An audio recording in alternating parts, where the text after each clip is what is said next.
Hello friends, স্কুলে food চ্যানেলে তোমাদের সকলকে স্বাগত জানাই। আজ বানাবো একদম ঘরোয়া পদ্ধতিতে ঘরোয়া মশলায় নিরামিষ ঢ্যাঁড়স।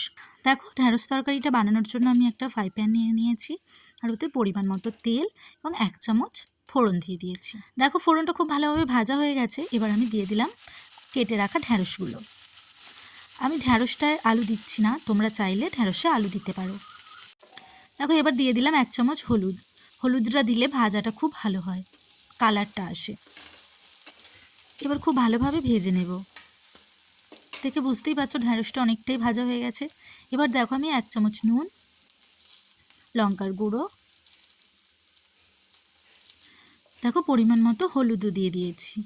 এবার আমি বেটে রেখেছিলাম আদা, পোস্ত আর কাজু বাদাম, সেই পেস্টটা দিয়ে অল্প একটু জল দিয়ে খুব ভালোভাবে ঢ্যাঁড়সটার সঙ্গে নাড়াচাড়া করে নেব।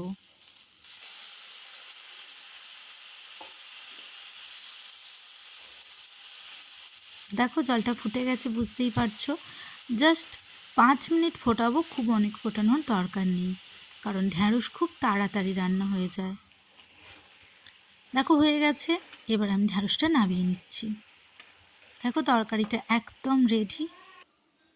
ঢ্যাঁড়স রেসিপিটা যদি ভালো লেগে থাকে তাহলে অবশ্যই একটা লাইক করে দিও, আর কমেন্টে জানিও ঢ্যাঁড়সের রেসিপিটা কেমন হয়েছে।